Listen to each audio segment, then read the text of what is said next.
Hey guys, Buster here. Something I mentioned in my last video is that a common theme of Treasure on Fangames was the abundance of revivals out there. But something I think I forgot to mention was that this was a bigger and worse issue during the 2014 to 2016 era. At least now each revival I can think of has something to them that makes them unique, but back then these were basically all the same games, just taking Anord's assets and arranging them in their own way. If you played one Treasure on revival back then, you played all of them. Great for the content farm channels, not so great for someone actually looking to play an actual FNAF fan game. But there was one Treasure on revival that stood out from the rest and was a lot more popular than the others. This was a revival that was seen as the one that was going to save this franchise when the official game was cancelled. This was a revival that had all the ambition in the world, but never be able to live up to it. This is the tale of Abandoned Discovery Island. Our story starts in mid-2015. I've already mentioned this intro, but this was the traditional rough early days when it came to Treasure Island. Of course, the entire reason for Abandoned Discovery Island has to do with the cancellation of 3.0.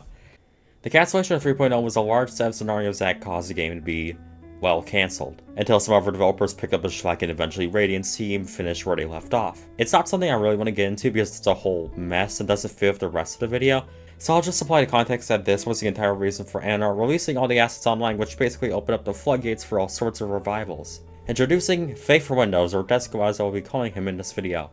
They announced on November 15th, 2015 that he was making a revival named Find the Treasure Island Found.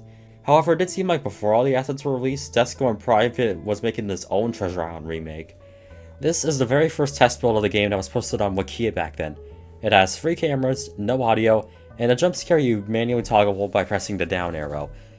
But as soon as the assets were released, he decided to give another shot at remaking Treasure Island. The idea for this remake was also inspired from 2 others, Prime's revival and 1337 Wolf Boys. Now there's basically nothing left remaining for the latter, but thankfully Prime's revival is still downloadable and I'll leave a link to it. It wasn't until 0.1 where a game show page would be created, and this is when the ball started rolling. This was the first version of a proper 2-night demo and was boosted in popularity mainly due to Riskrim playing it. You know how Markiplier was the king of Five Nights at Freddy's? Riskrim was basically the king of Treasure Island back in the early days. He was one of the first people to find out about the pirate caverns, and was also the reason why a lot of the codes were cracked in the early teaser games. Riskrim was another person who was important in this whole story, as sometime after the first video, Desko got in touch with Riskrim and notified him when a new beta would release, so he could play them on his channel. I think even the developer actually sent me a message telling me that the game was updated, so... This of course got more eyes on the game. Granted, this may have not been a good thing in the long run. Something that was a very common confusion back then was that this or Mallrats games were the real deal, which they weren't. And who knows, maybe there was some confusion because sometime in March 2016 there was a name change from Find the Treasure Island Found to Abandoned Discovery Island. Granted, I don't know if this really did much. I wasn't fully in touch with the community back then, but even after name change, I saw a lot of YouTube videos referring to this as the Find the Treasure Island when doing research for this video. Admittedly, I'm viewing this from the perspective of a modern-day user who knows that Radiant's team was a thing, so truly I don't think this is like any malicious doing by anyone. I think it's just a simple fact that a lot of people just assumed the old Treasure Island was dead and that it wasn't going to be officially revived, so this will be the next best thing. It might sound a bit ridiculous when talking about an old rough fan game, but trust me when I say here, there was definitely a lot of pressure and a lot of expectation for this fan game, and if the game didn't release in a good state, that pressure was going to leave a mark. There are a couple things worth mentioning in these early days, and it mainly had to do with a couple of weird additions. The first thing was adding Willy to the game, which wasn't really that much of an issue because he was just a side character, but when you put into context what happened with 3.0 a few months earlier, it's understandable why some people in the community were skeptical. Some other small thing was the fact that Desko was updating the game a lot, like up to 4 updates in a day much. There was also an Easter egg that was in some old versions of the game. If one tried to edit their save file, the web browser would open the You Are an Idiot website. This was a stupid addition to say the least, and it didn't help that half the time it didn't even work. And you are just going to have to take my word for it because this Easter egg has been long removed with very little surviving evidence. Abandoned Film Studios was also formed around this time, which included people like Mallrats. One last thing before we talk about this was the devlog mentioned for version 0.8, where DLC, LAN, and Undertale were mentioned. What does any of that mean? Well, you're going to find out later. On April 16, 2016, the game was officially released, and well, let's just say that if a fan game comes out 5 months after development's been announced, maybe it's not the best sign. Let's first talk about the game itself. Abandoned Discovery Island was an entire revival of the 2.0 version of Find the Treasure Island, and if you're watching this video, you most likely know how this all works. You are Jake and was sent to Treasure Island from the SSA to find Henry, blah blah. Your mechanics are hiding under a desk, turning off cameras, you know how this goes, blah blah. I don't think I need to explain all of this again. So I will try and talk about some of the parts that stand out in Abandoned Discovery Island. First is the inclusion of normal Oswald. Why is he here when there's another Oswald? Who knows? Anyways, how he works is that when he's in the meat freezer, you need to shut off a different camera, and the game is pushy about that. Celestar is also a thing if you hide under a desk for too long, but like, did anyone actually die to him? The main thing that's special about this version is when the game reaches its turning point at Night 3. At 3 AM on Night 3, you get sent to the Power Caverns, as most Treasure Island games do, where your decisions can result in 3 different endings. It's a great idea in concept. Granted, you're going to see how rough it was executed. The bad ending occurs when you do nothing in the Power Caverns at the end of Night 5. Fangame Mickey runs into the office, grabs the Treasure Island sign, and throws it at Jake. I don't know why that was funny to read. The good ending occurs when you grab the key in the Power Caverns, which, by the way, will sometimes just go completely invisible. You can also pick up this tape in the Power Caverns, which opens up extra dialogue. This time Jake is able to escape, only for him to come back at the next night because... This actually leads us to an interesting battle of Reptus, and when I say interesting, I mean it's pretty easy because it's as simple as checking his position in the office and acting accordingly. If he's in the back, shut off a camera. If he's in the front, hide under the desk. Assuming his kill timer doesn't break, which it usually does. I will admit I do think the addition of Corruptus is pretty cool and a nice tie back to Abandoned by Disney. He even does some nice things like corrupting parts of the island he goes to, but I do wish there was more stuff explained about him in the game rather than just being another enemy. This time the night ends with the main character revealing that his mom and dad died here. The true ending is... oh dear, where do I begin? So this ending starts when you go to pick up the first key, and then you need to go to the elevator without collecting the key. This causes a face to guide you to the farthest right of the caverns, where you somehow get thrown in the elevator and end up in floor 3. There's a couple places to go in this floor, and one way just throws you into a room with mouse.avi, which will kill you. And honestly, it looks similar to the mannequin room from earlier, but eventually there's this room with Henry in it who reveals the truth. You were the kid who caused trouble at this place a long time ago, injuring multiple suits because they thought you killed your parents, and they want revenge. So, now we have to befriend all the suits, I'm not kidding. Each suit has their own steps to befriending them, and it's like... why? Although the idea of doing side things in the main nights to finish the true ending isn't bad, but there are very little clues within the game, and when you put into context how this ending will turn out, it's very yikes. So, now we gotta do Night 6, but this time with a twist. This time, with True Mickey. The night starts off normal, then all of a sudden the building enters low power mode, and then... Undertale? Let's be real here, most of you know who this is in the game. And this is just... bad. For those watching who are unaware, imagine this scenario. So, let's say you're on the final season of Attack on Titan, and for some reason mechs and angels appear from Evangelion, and the characters all of a sudden now need to pilot these mechs to save the world. Like, do I enjoy both of these shows? Yes. Do I like it when both of them are combined? No, because it literally makes no sense. I love Undertale as much as the next person, but it has next to no purpose being in this. Anyways, you beat True Mickey, then True Mickey is upset and decides to reveal the truth, haha, to why he did all of this. It was so he could become free and entertain people, and that he is trapped here with nothing to do, and asks if he could become friends with us. You just tried to kill us. We say yes and allow him to come with us, and this literally has the purest degree of cringe in the whole Treasure Island community, oh my god. It also allows him to help out with the SSA, oh my god. Then all of a sudden we learn that Jake's dad was never dead after all, as he was a 9, and that his blood type is the exact same one as in the inverted Mickey suit. Then says we should just end everything because, please god, just stop. So yeah, if you couldn't tell from all that, the game was released to extremely mixed reviews. Not only was the game itself flawed, but the many bugs, poor executions of ideas, and the very terrible endings was a cherry on top. There are a shocking amount of people who liked it, but I think it's fair assumption to say that most people who liked it were children, with comments like, "So happy, hope the demon gets back home soon." What? Those who liked the ending saw it as a silly fun haha, not as a true epic ending that wrapped the whole story together. The game crashed a lot, and there was also a dev queue left in the game that Desko completely forgot to remove, and seemingly it was just left in there for the longest time before Desko got around to removing it a couple months ago. Honestly, this makes me wonder how many people actually went through and beat each night legitimately. There are too many characters, which means the kill timers glitch out a lot, and just remember the AI is super bad. There also isn't a lot of variety of the mechanics, since most of the characters just use the camera shutdown mechanic, with the only exception being Asapolis, Undyne, and of course the characters I mentioned in the endings. So that begs the question, what happened? How did it all end up like this? Well, it's mainly a bunch of issues concerning Desko. He wasn't the most communicative with the dev team to the point where the other developers had no idea that the true ending was even in the game. Mara mentioned that he made the assets for it, but didn't know they were going to be used in the way they were.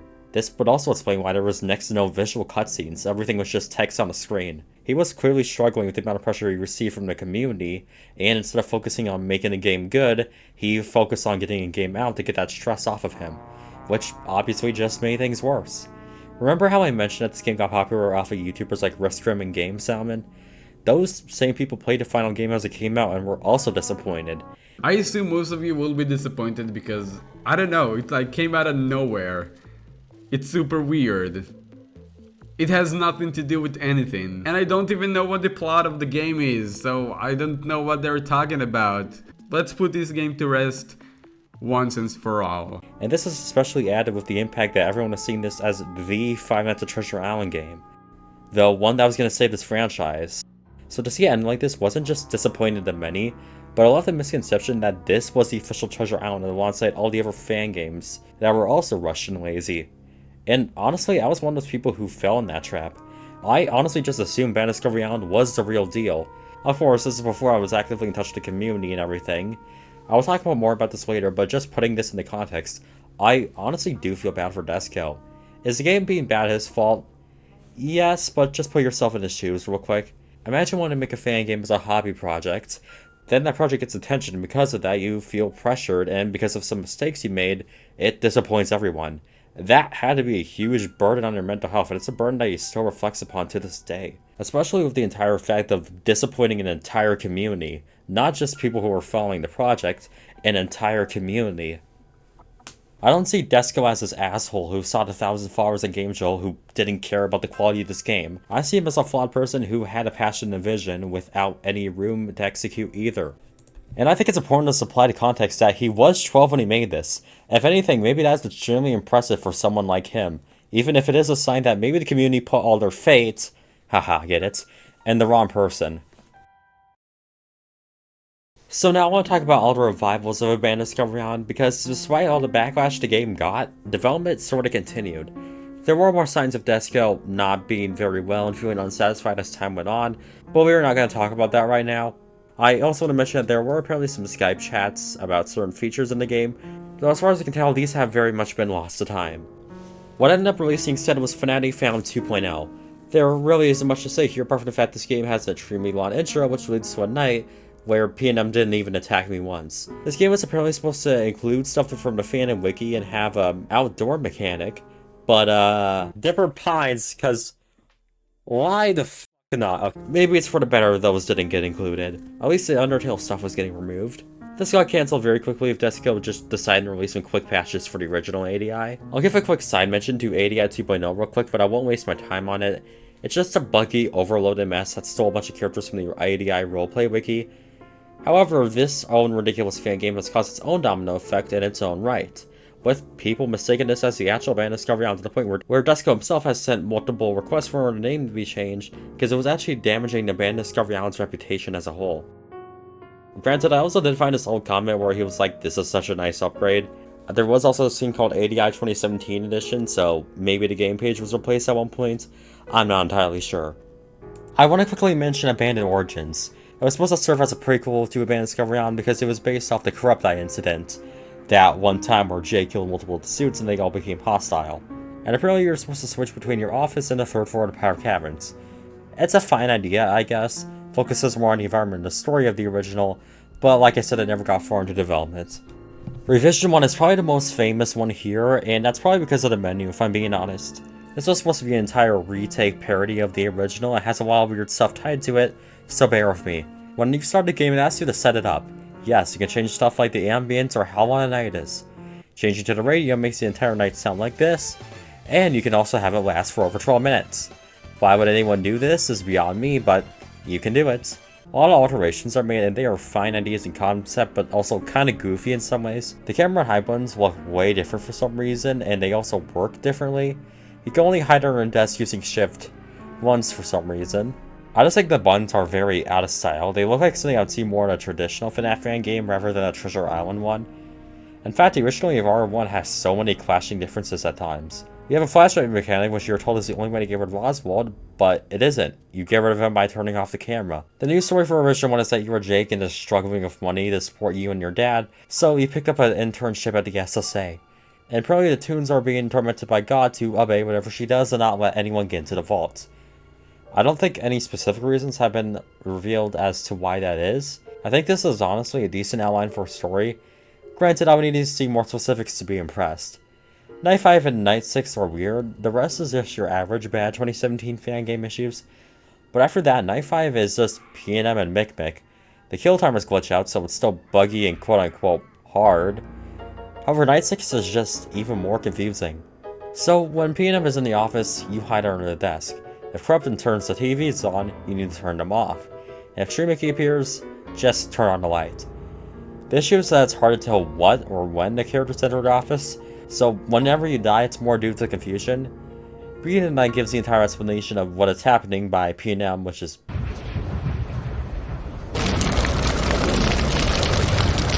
the island burns down, I think. Returning to what I mentioned about this game being a visual clash, it's made a certain pattern clear.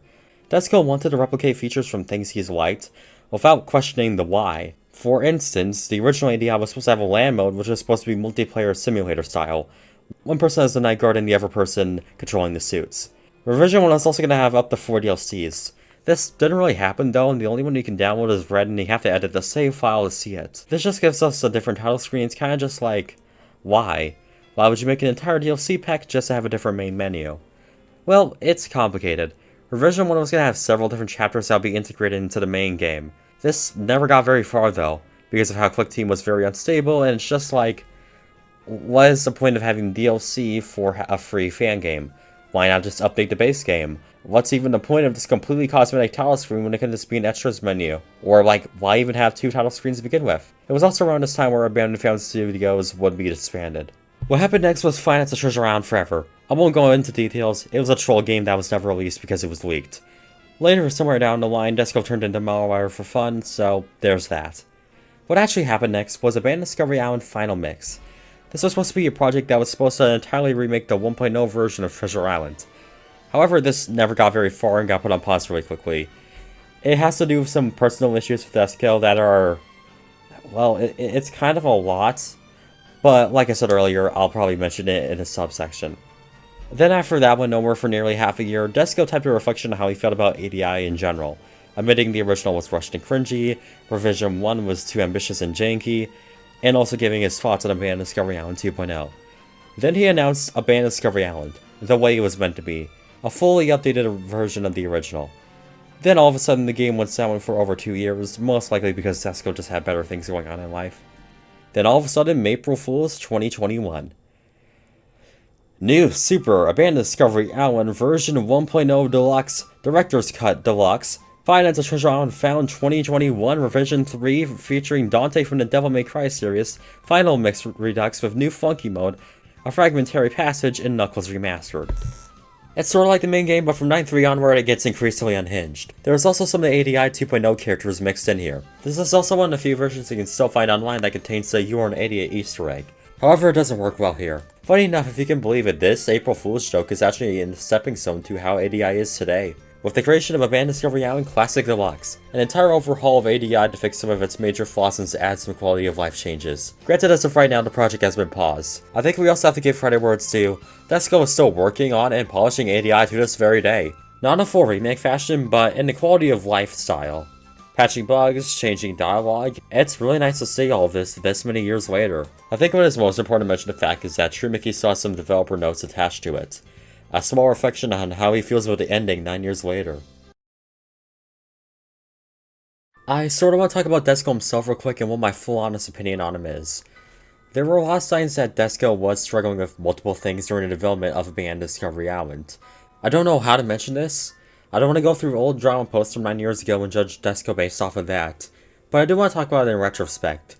Desko was clearly a very flawed teenager, and looking through old posts, it was seemingly way more than just your average teenager being impulsive and stupid.